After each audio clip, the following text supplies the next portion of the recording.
안녕하세요. 명예 처방전 구독자 여러분, 저는 세브란스 병원 소화기내과 김도영입니다. 코로나 시국에 병원에서 제가 많은 시간을 보내고 있으면서 많은 것들을 좀 느껴가고 있는데요. 방역관리 차원에서 가족이 아프면 또 면회를 제때하고 그래야 되는데 그 제한이 많잖아요. 그래서 환자와 그 가족들의 고충이 느껴지는 요즘이 되는 것 같습니다. 자, 그럼 오늘도 비형 간염 치료에 대해서 알아보겠습니다. 자, 떠나볼까요?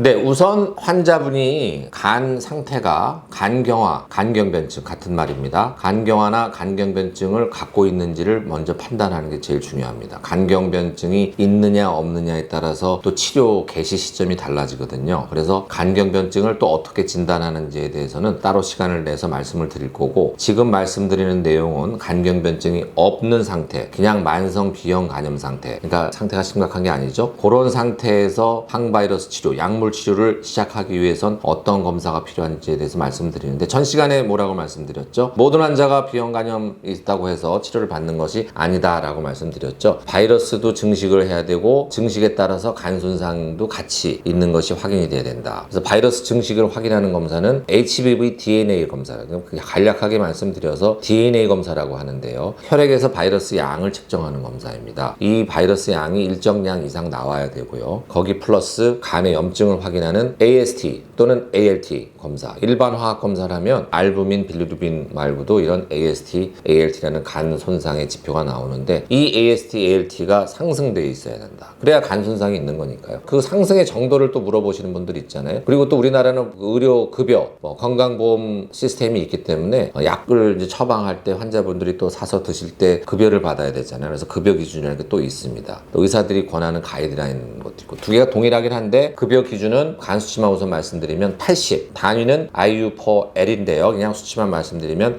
AST든 ALT든 80 이상이 되어야 하고요. DNA 양도 일정량 이상이 돼야 된다. 그건 이제 나중에 따로 표를 말씀드리겠습니다. 그래서 DNA가 일정량 이상 돼야 되고 AST 또는 ALT가 80이 넘어야만 항바이러스 치료를 받을 수 있다. 비형 간염 치료제는 하루에 하나를 복용하시는 약물이고 부작용이 거의 없기 때문에요. 예전에 인터페론 치료받을 때는 일주일에 3번 주사 맞으러 일부러 병원에 오셔야 됐지만, 지금은 통상적으로는 3개월에서 6개월에 한 번씩 병원에 오시면 됩니다. 약물 치료를 이제 시작하고 나서요. 그리고 처음에 간 수치가 아주 높았던 분들은 3개월 전에 한 번 더 간 수치가 떨어지는 걸 확인할 수 있지만, 통상적으로는 2, 3개월 또는 3에서 6개월에 한 번씩 병원에 오셔서 복용을 잘 하시는지 얘기를 하시고 또 혈액 검사를 받게 된 이런 과정을 밟게 됩니다. 비형 간염 치료제를 이제 시작하시는 분들은 정기적으로 꼭 병원에 내원하셔야 되죠. 약도 타야 되고 혈액 검사도 받고 초음파도 받으셔야 되는데, 이렇게 항바이러스 치료를 받으면서 정기적으로 받는 영상 검사라든지 혈액 검사를 모니터링이라고 이제 의학적으로는 표현합니다. 모니터링에 필요한 혈액 검사는요, 우리가 일반 혈액 검사라고 얘기를 하는데요. 백혈구 검사, 또 헤모글로빈, 빈혈을 의미하는 또 혈소판 검사, 기본적인 일반 혈액 검사가 있고, 또 일반 화학 검사라고 해서 좀 전에 말씀드린 AST, ALT, 또 알부민, 빌리루빈, 신장 기능, 칼슘, 요산, 총망라한 이런 검사를 한 일반 화학 검사, 이런 일반 화학 검사를 받고요. 또 바이러스가 줄어드는 것을 확인해 봐야 되기 때문에 한 6개월에서 1년에 한 번 정도는 HBV DNA 정량 검사를 받으셔야 됩니다. 또 이항원 항체 검사도 6개월이나 1년에 한 번 정도씩은 받는 것을 원칙으로 하고 있습니다.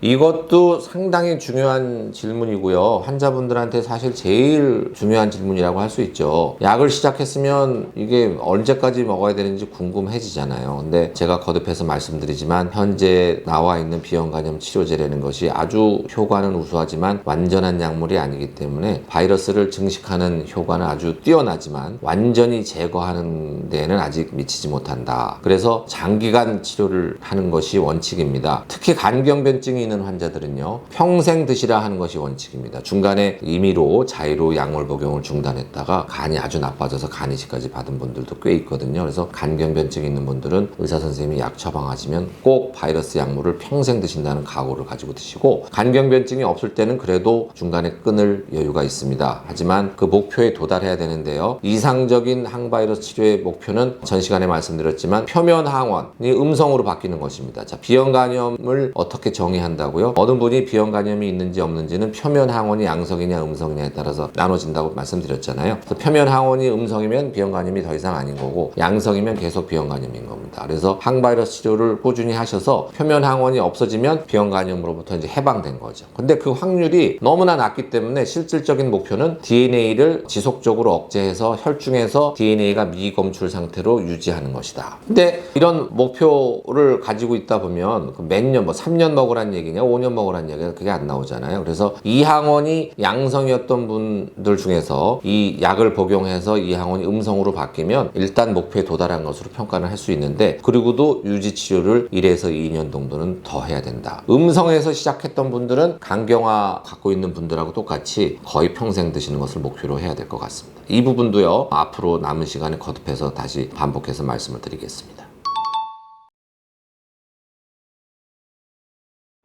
네, 현재 나와 있는 경구약제는 매우 안전하고 다른 약물들과의 상호작용이 거의 없습니다. 그래서 감기약이라든지 다른 질환으로 약물을 복용하실 때 꼭 같이 복용하셔도 괜찮다는 말씀 드리고, 알코올은 안 됩니다. 음주하셨던 분들 바이러스 치료하게 되면 꼭 술은 같이 드시면 안 됩니다.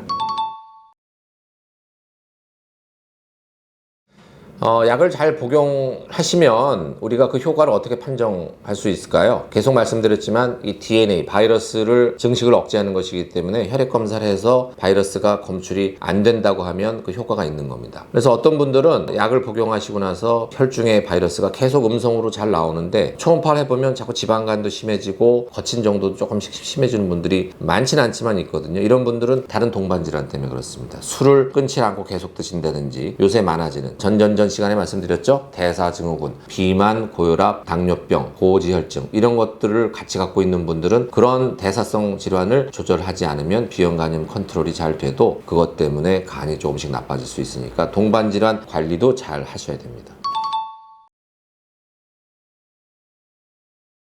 자, 비형 간염 바이러스가 마구마구 간세포 내에서 증식을 하고, 이 증식된 바이러스가 혈액으로 잔뜩 흘러나오고, 또 간에 쌓여있는 바이러스에 대해서 면역 반응이 일어나잖아요. 면역세포가 감염된 간세포를 공격하면 간세포가 깨지면서 간 수치가 올라가고 간에 손상을 주고, 이것이 장기간 되면 간 섬유화가 된다고 지난 시간에 말씀드렸죠. 간 섬유화가 쌓이면 이게 간경화로 되는 겁니다. 그래서 적절한 시점에 항바이러스 치료, 약물 치료를 받지 않은 분들은 이렇게 바이러스 증식이 방치되고 이것 때문에 면역 반응이 나타나고 간 손상이 진행을 하기 때문에 간섬유와 간경변으로까지 진행을 하는 겁니다. 간경변에서 약물 치료를 해도 간경화가 더 나빠지는 것을 막을 수 있다. 이게 치료 목표의 하나라고 말씀드렸잖아요. 근데 이 간경변이 있는데도 또 방치한다. 그러면 합병증이 나타나는 겁니다. 복수, 황달, 간신증후군, 간성내증, 정맥류출혈, 간암까지. 그래서 적절한 시점에 제때제때 항바이러스 치료를 하지 않으면 결국 병이 진행해서 간경변 합병증이 나타나고 간암으로 사망할 수까지 있다는 것이 이제 비형 간염의 무서운 점이 되겠습니다.